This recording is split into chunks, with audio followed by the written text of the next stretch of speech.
It's time for our Colgate questions, and again, if you would please, if you have a direct question for each player, that would be beneficial rather than saying what you guys think. For example, if you have a question for Rap, just say, Rap, what do you think about the rain? Something just like that. And of course, Coach Lingle will be joining us in just a few minutes. But if you have questions now for any of our three players, if you'd ask those, we would appreciate it. Jacob Myers with the Columbus Dispatch. Jordan, there was a story circulating that you took an Uber to get here. Could you just go into detail about that whole experience? Yeah, that wasn't true at all. Yeah, fake news. You guys, I'll go right back to you, Jordan. You guys have obviously won a lot of games here down the stretch. How important do you think it is having confidence going up against an opponent like Tennessee and just coming into this tournament in general? I think, it's a big key for us. The confidence is what keeps us going when we're on the court. So in order to make shots and things like that, you have to be confident. So I think it's a very big deal for us going into this game. Rick Russo, WVLT, Knoxville, Tennessee. Rap, talk about dealing with Grant Williams and what kind of player you think he is. Yeah, Grant Williams is a fantastic player. We've scouted him all week. Really strong guy, really great in the post, really good in the ducking situations. It's going to be a team effort. It's not going to be me or Dana or anyone else. It's going to be a team effort. He's an All-American, and we have a lot of respect for him, and we can't wait to play him. Rob McCurdy, USA Today Network, Ohio. Jordan, just what's this week been like for you guys, and just how different is it than, say, a tough regular season stretch? It's just been fun, for us to be able to make the tournament. It's just really a blessing for us. So, we're having as much fun as we can on this trip, while still trying to stay serious and, really compete during the tournament. So it's just been really fun for us. Handle the nerves of this week and what's at stake? I mean, honestly, we're really just trying to play free. We know that we're a really good team, and we're just trying to soak up the whole experience and just play with as much confidence as possible. So. How are you able to do that? Do the Jedi mind trick to make yourself feel that way? I mean, I don't know. I mean, just every day in practice. We know the type of team that we are, so there's really nothing to be nervous about. I mean, we're playing in front of a bunch more people than we usually do at Cotterell Court. But I mean, that's really it. We're the same team. So. Stephen Bailey with the Syracuse Post-Standard. Rap, I'm just curious, what's it like to be here? These last couple days in Columbus, what's just the experience been like taking in the magnitude? Yeah, it's a surreal feeling. I could say that for all my teammates. Just being here, being somewhere close to home too, where my family can come out. Just being in a hotel, seeing the Colgate logo and all the March Madness logos. It's the stuff you grow up with. You turn on CBS when you're growing up. You see all the college games, and it's awesome to be a part of it. It's awesome. It's a blessing to be a part of it. But now that we're here, it's time for business, and we've got work to do. So. Andrew Donovan from News Channel 9 in Syracuse. I was on campus on Monday, and this is all everybody's talking about. What do you say to all your friends and classmates and teachers, people that will be watching from home?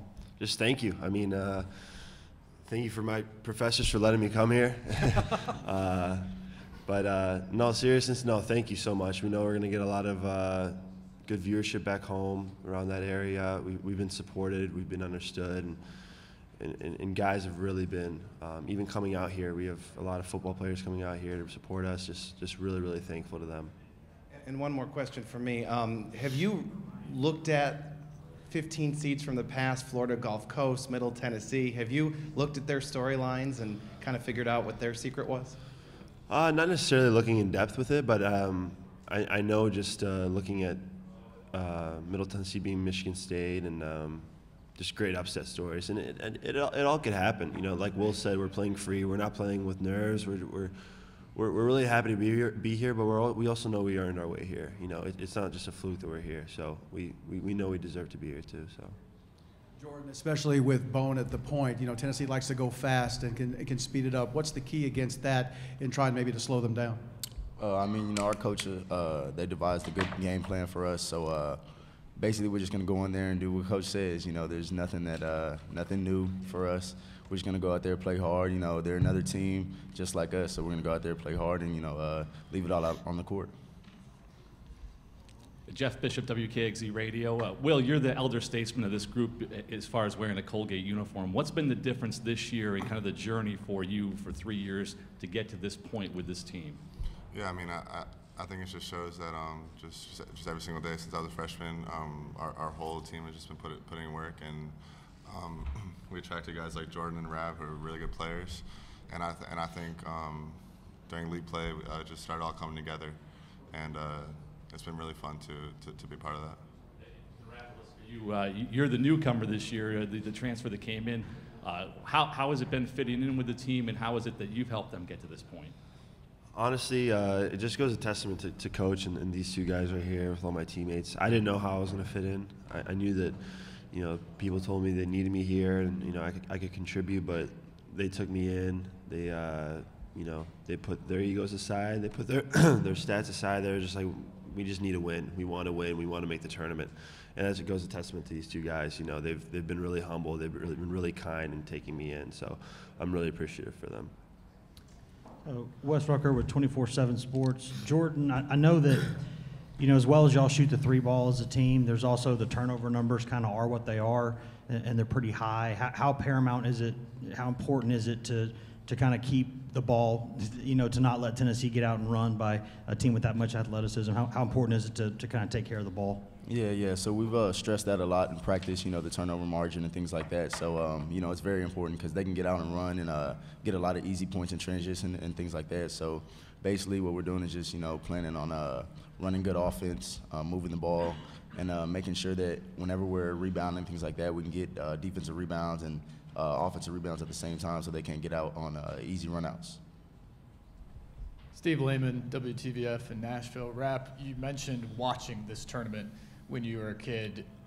Back then, did you fill out brackets looking for the 15 seed or the Cinderella story, and what's it like being that team now?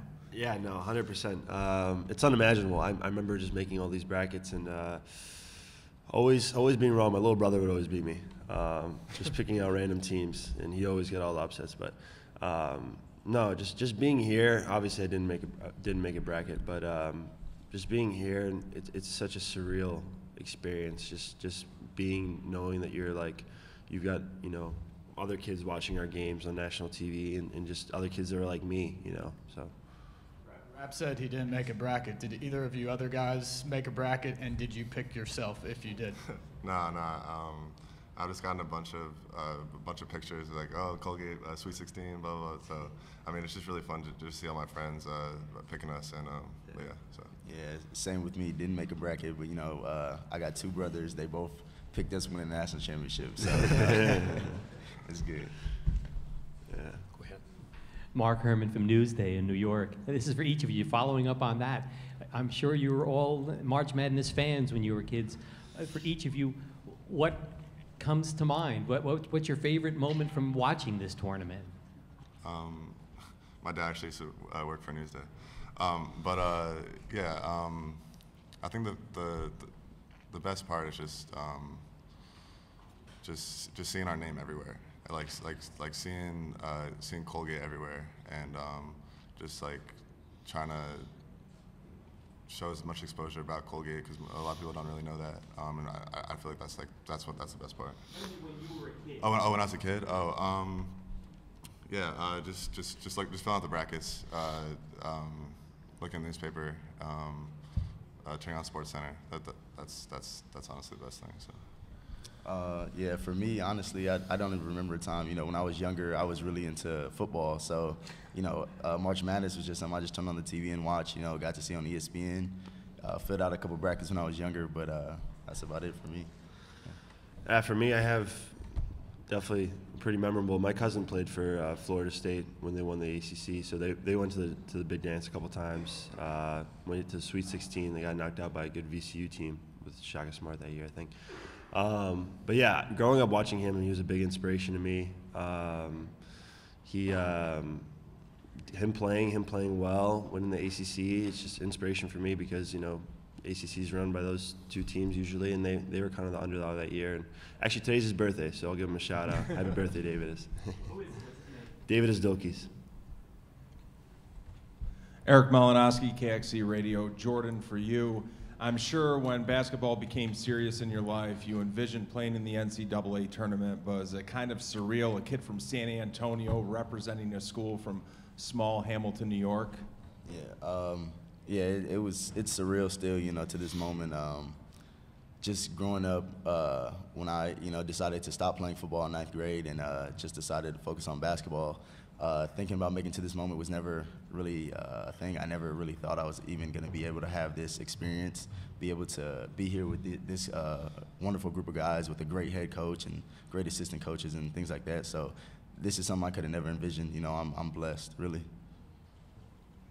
Joe Rex, with the Tennessean. Jordan, can you go back? You were asked originally about this Uber.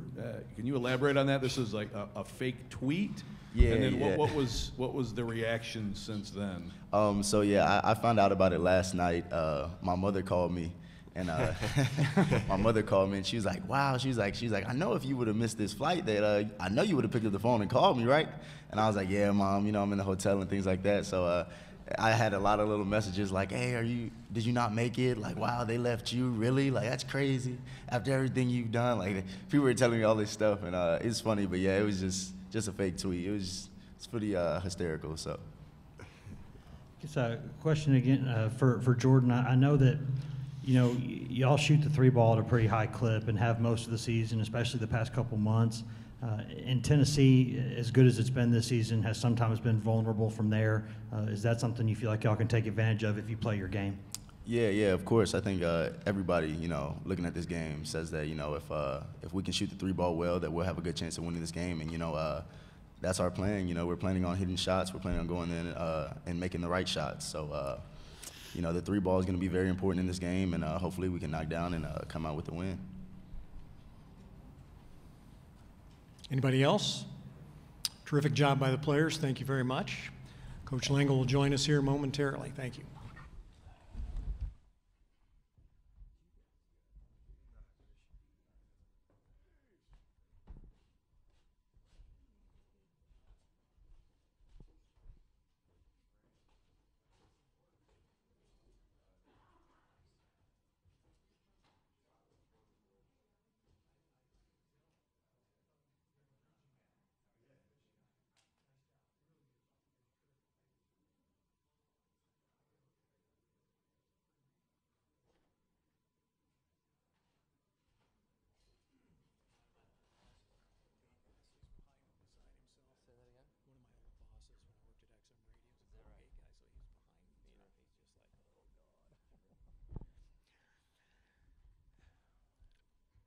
We will start off with a general statement from the coach about the status of his team and how he's feeling at this very exciting moment, and then we will take your questions just as we did before. Thank you. Coach? I think the last week plus has been a really exciting time for us as I think back to when I was a first-time head coach 8 years ago. I didn't necessarily think about winning championships, but what I wanted for the student athletes that we were going to coach is to have a chance to have the experiences that I was able to have as a student athlete. And I think that this group has embraced that. They've built on the work that a lot of other guys have done over the last handful of years, and what they've been able to achieve this year for our school and our program is really significant. So I'm extremely proud of their efforts over the course of this season and the off season. I know they're super excited to be here and for the opportunity that we have tomorrow afternoon. Questions? Rob McCurdy from the USA Today Network, Ohio. Obviously, the players are going to be nervous and amped and butterflies and all that. But how about you? How about you as a coach?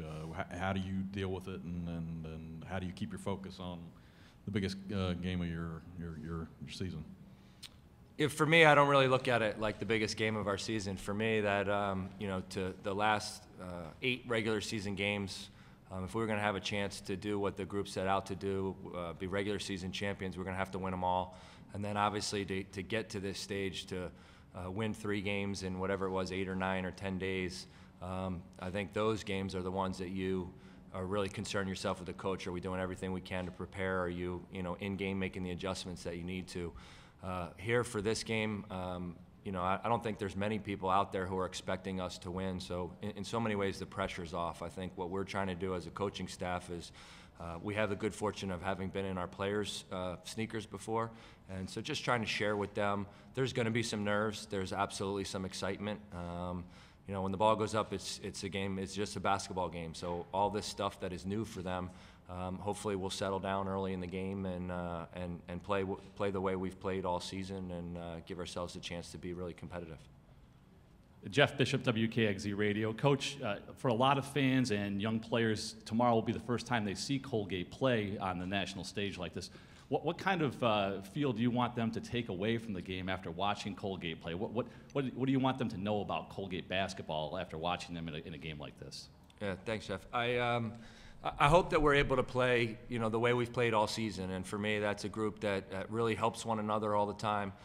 Again, their belief in themselves as individuals and the group as a whole is significant for me. I think on the offensive end, and that's been our better side of the ball all year, is that we really share the ball. That we've got a number of guys who can or who are threats to make individual plays, but that we're at our best when the ball's moving and we're sharing the basketball inside and out. And so I think that's what I'm hopeful that our guys are able to do tomorrow afternoon for everybody watching. Andrew Donovan from News Channel 9 in Syracuse. We're going to do an interview with Pat Moore in a little bit. A kid from Utica, went to Colgate, an alum, now coaching. What do you have to say about your assistant coach?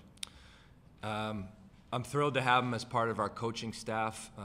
It was a joy to coach him as a player. Again, when you inherit a roster, you didn't recruit any of those guys, no matter where you are. And from day one, Patrick did everything possible to help build the program that we were trying to build. So for me, a big part of building a program was to try and find some continuity through the years, because I was fortunate enough to play and then coach at two programs, Penn and Temple, with great history and tradition. And a huge part of that experience for me was generational, that guys from the past were still a part of the program. So to have Pat now as part of our staff, I think it's evidence that exists for Colgate basketball, and I'm really proud of that.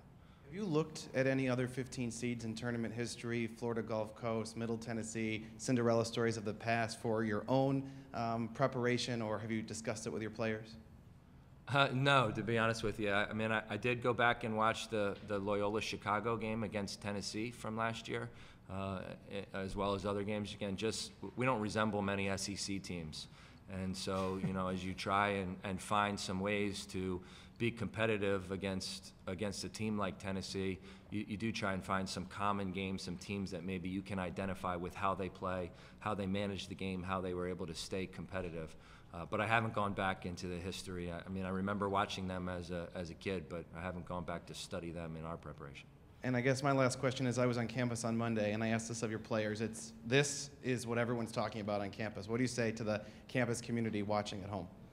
Yeah, I'm really thankful. I'm thankful for everything they've done for us, especially in that tournament run. Our students were on spring break. The community came out, the campus community, the local Hamilton community. For me, it's what's really special about March Madness is that you're able to, when you're able to get here, so many people are excited for you and are able to join in the process. So to everybody back home, certainly thankful for everything they've done. Wes Rucker with 24/7 Sports. Matt, when you look at a team like Tennessee, obviously without divulging your game plan, I'm sure you have no desire to do that, but how do you weigh maybe doing what it is that y'all do, that got y'all here versus trying to kind of maybe control tempo or do something to get them out of their game? Because you look at the stats and y'all seem to put the ball in the bucket too. So I'm guessing you wouldn't want to get out of your element and doing what you don't do normally. Yeah, my son's 9 years old and he's a basketball junkie, so he was watching the ACC tournament, the SEC tournament, all the possible teams that we could play. And after Tennessee lost, he said, "Dad, we might play Tennessee, and here's what we should do: don't let any of their three leading scorers ever touch the ball, and we'll be good." So for everybody out there, that's our game plan. No, I think your point is dead accurate, right? You gotta, you know, we've been at our best in transition, but you know, if you try and go up and down and play transition basketball with, you know, a team of their caliber, you're running a big risk. So, you know, I think we've got to manage the game. You know, when we haven't done well, it's kind of like when Tennessee hasn't done well. They lost the championship game. They turned it over, you know, needlessly, you could say, a number of times. You know, some of the bigger games we've played, not that, you know, Penn State, Syracuse, some of those games, not that they're quite the caliber of Tennessee, but, you know, we've turned the ball over. So you've got to manage the game. You've got to play within yourself, but while also doing what you've done all year long to have that success. So a couple little wrinkles here and there on both ends to try and, you know, help the guys with what Tennessee will be, but for the most part, you've got to try and go be who you are and play the best that you've played all year. And I guess lastly, when you look at, you know, last year around this time, you know, y'all made a pretty good run in the postseason. You know, ran into Bucknell at the end of the thing there. When did you know that this team this season could be different? When did you know that this group of guys you had here could kind of reach this moment? Sure, I felt really good about the roster that we were going to return. You know, we were able to recruit Rappless as a transfer in the spring. You know, there was some conversation that, you know, we didn't know which direction it would go as far as him gaining immediate eligibility. But, you know, even without him, I felt like we could compete for a championship in our league. And then, you know, when we did find out early in the season, that first game day, that he was going to be eligible after having had him in practice and worked with him, I thought we had, you know, a team of really legitimate size, not just for the Patriot League, but for any league. And I liked our skill and I liked our pieces. But you never know. You never know how the season's going to go, how that group is going to come together. You know, Tucker Richardson as a freshman, we thought he'd be really good, but how he's been able to handle himself with the other guys and handle the game and grow up as a player and within the team. You never know as a coach how those things are going to go. But, you know, going back to last season, I felt really good about the team that we would have coming back. Steve Lehman, WTVF in Nashville. Matt, all three of your players said part of the joy for them growing up watching this tournament was the Cinderella, or finding the Colgate that could shock the bracket or shock the world. You've been there as a player before. Is there any lesson you take from kind of being that team and what it's like when the crowd gets behind you that you share with them or try to help them out tomorrow? I mean, amongst other things, I think it's what makes March Madness so special is that, you know, literally everybody stops what they're doing and turns on the TV or has it on the internet to see, you know, who's doing well, and it can be a contagious thing. So we certainly, you know, I wasn't able to be a part of a team that won as an underdog. You know, we certainly fought hard, and that's something that we've talked to our guys about. Some of the things that we learned as student athletes, the guys on our staff who were able to do that. But I do think that's something that's an exciting part of the year. So when you're in their spot, you know, they're dreaming about being one of those teams, and you certainly try and channel that energy to playing the best that you can. All three of them also said they did not fill out a bracket, but a lot of their friends had Colgate advancing. Did you, or did you leave that to your son? Somebody told me we're in the southern region. I had no idea. Once our name was announced, it was, you know, I knew who we were playing. I knew the other teams that would be here. I couldn't even tell you all the teams that are still playing and who they're playing against or any of those things. I'm sure my son Luke, you know, filled out his bracket, and hopefully he has Colgate winning at least a game or two. But it's a fun time of the year for a lot of people. As a coach, you're just trying to, again, do the best you can to help your guys perform at their optimal level. Mark Wyman, WAT in Knoxville. Matt, you left no stone unturned in recruiting players to your program. Obviously, the recruiting footprint's bigger in Knoxville than Hamilton, but in a lot of ways, you know, Tennessee is a group of unheralded, under-recruited, three-star below guys. Do you share any commonality with Coach Barnes in that aspect of trying to sell players to your program? You know, as I've studied this Tennessee team and talked to people across the country, if I could share any common traits with Coach Barnes as a basketball coach, I'd be really proud. I think the coach that he is, the job that he's done, not just at Tennessee, but everywhere he's been, is absolutely a footprint that I would like to follow in. You know, this group of Tennessee guys, like, they're a throwback group. I mean, in today's day and age with all the analytics and everybody's, you know, 3 and D, and like they just play really good basketball. They don't turn it over. I mean, I think they have the top 2 guys assist to turnover in the entire SEC on one team. Like that's unheard of. And I mean, they're so good at getting it into the paint, and again, they have such a good record because they don't ever beat themselves hardly. So you know, the recruiting part of it, yeah, we've had to recruit a lot of guys who didn't have a lot of other opportunities, just like maybe Tennessee, you know, doesn't have a roster full of McDonald's All-Americans, but yet is beating teams with them. So you know, in that way, I do think you're right that we don't necessarily, we have to find other ways to build our programs, and we're certainly really proud of that. Stephen Bailey, the Syracuse Post-Standard. You mentioned drawing on your experience. I'm curious, when you think back to the starts of those games you played, what were you feeling like, and was there anything that helped you settle in?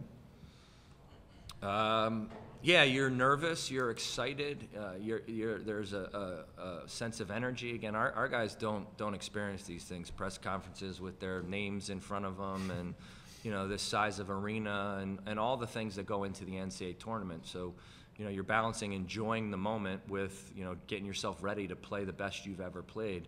Seeing the ball go through the hoop helped me immeasurably. I mean, I remember we played Florida in Key Arena in Seattle, and we were able to make a couple shots early in the game. And, you know, I think there's nothing more that helps a team better than seeing the ball go through the hoop. Hopefully that can happen for us tomorrow afternoon. Thank you, Coach. We appreciate it. Thanks. Cincinnati follows at 11:30. Thank you.